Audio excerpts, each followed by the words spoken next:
ఇగో మా చిన్న ప్రపంచం మా అబ్బాయి నువ్వు వెళ్ళాలి డాడీ, నేను నిన్ను బిగ్ బాస్లో చూడాలి అని అంటేనే ఫోర్స్ చేస్తే మా అబ్బాయి నేను వెళ్ళాను. అన్న మీరు ఏది ఆదరిస్తే అదేనన్న. అన్న బిగ్ బాస్ నుంచి వచ్చిన తర్వాత బయటకు వచ్చిన స్టేజ్ మీద నాగార్జున గారు మీ కెరీర్ గురించి మీకు ఏమన్నా చెప్పారా? పర్సనల్గా ఏమన్నా చెప్పారా? అదే మంచి లైఫ్ ఉంటుంది ఫ్యూచర్లో, మళ్ళీ మనం కలుద్దాము అని సినిమా ఆఫర్ ఏమన్నా చేస్తా అని చెప్పారా? లేకపోతే ఆయన చెప్పారన్నా నెక్స్ట్ నా సినిమాలో మీకు అవకాశం ఇస్తాను అని చెప్పారన్నా. సార్ తనుజ పవన్ పడాల మధ్య ఏంటి సార్ డిఫరెంట్ ఏంటి? డిఫరెంట్ ఏం లేదండి, ఆడ మగ అంతే. డిఫరెంట్ అంటే ఏంటి నాకు అర్థం.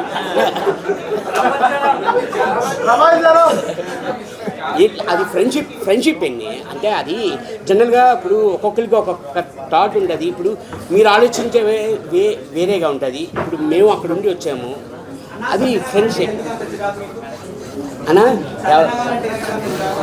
చిరాకు లేదన్నా, చిరాకు అనేదే లేదు, చెప్తున్నా కదన్నా అన్నా.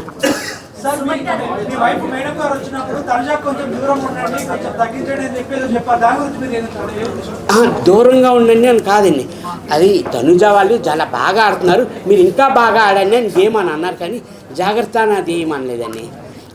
తనుజ ఒప్పుకుంటే పెళ్లి చేసుకుంటా అన్నారు. ఏదండి ఎందుకండి చక్కగా ఒక సంసారం నన్ను నడుస్తున్నా దాన్ని.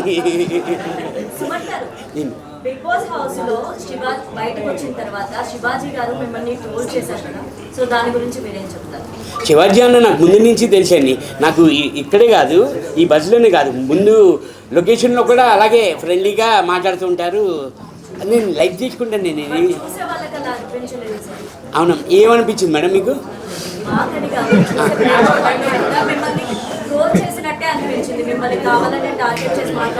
యాక్చువల్లీ షూటింగ్లో ప్రతి షూటింగ్లోని నన్ను అలాగే హక్ చేసుకుంటారు.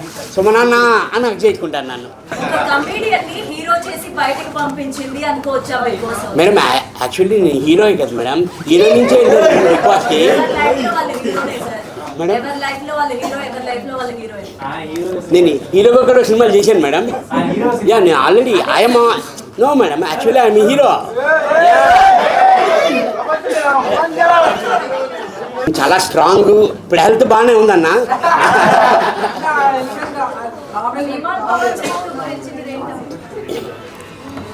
మేడం డిమాండ్ పవన్ రీతు గురించి బయట చలరకంగా మాట్లాడుతున్నారు, మీ అభిప్రాయం ఏంటి? అంటే హౌస్ లో ఉండి డైరెక్ట్ గా చూసారు కాబట్టి. అవును మేడం, వాళ్ళ మధ్య రిలేషన్ గురించి మీరేమంటారు? అదే మేడం మీకు అంటే కొంచెం మరి రాంగ్ వే వెళ్తుందా అది నేను యాక్చువల్లీ క్లియర్గా నేను వీడియోస్ అయితే నేను క్లియర్గా చూడలేదు మేడం. మేడం నాకైతే రియల్లీ ఒక ఫ్రెండ్షిప్ వెళ్తుంది మేడం, ఫ్రెండ్షిప్పే. ఎందుకంటే డిమాండ్ పవన్ కానీ అని very calm going person madam, తను చాలా కామ్ గోయింగ్, చాలా మంచోడు. డిమాండ్ పవన్ కానీ అది బాగా కూల్గా వెళ్తాడు మేడం, ఆ ఫ్రెండ్షిప్పే మేడం. అదే నేను కూడా వెయిట్ చేస్తున్నామన్నా, నేను కూడా వెయిట్ చేస్తున్నాను. మంచి ఆఫర్లు రావాలని మనస్ఫూర్తిగా కోరుకుంటున్నాను. బాధ ఉంటుందన్న, అంటే నేను ఒకటే అనుకుంటున్నాను, భగవంతుడు నాకు ఇక్కడి వరకే రాసి పెట్టాడేమో అని అనుకుంటున్నాను. కళ్యాణ్ ఇద్దరు లవ్ ట్రాక్ ఉందని చెప్పేసి ఆడియన్స్ అందరూ కూడా చెప్తున్నారు. ఎందుకంటే ఇప్పుడు దాకా మనకు ఓటేసింది కూడా ఆడియన్సే కాబట్టి వాళ్ళే చెప్తున్నారు వీళ్ళిద్దరిదే లవ్ ట్రాక్ అని.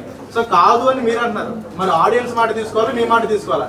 కోట్ల మంది చూస్తున్నారు కదా, మరి మీరు హౌస్ లో 12 మంది 20 మంది చూస్తారు కదా, సో కోట్ల మంది తీసుకుందాం, మీరు తీసుకుందాం అన్న. అప్పుడు ఒకటి చెప్తున్నాను, ఇది నా కొడుకు అని అంటాను నేను కదన్నా, నా కొడుకని నేను చెప్తేనే మీకు తెలుస్తుంది, ఎందుకంటే నా పక్కన ఉన్నాడు కాబట్టి.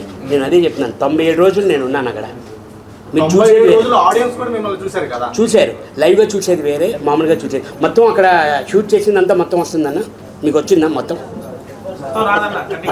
ఎస్ ఐ నో, మీరు చెప్పాలి, మీ నోట్ వెయిట్ చేస్తున్నాను.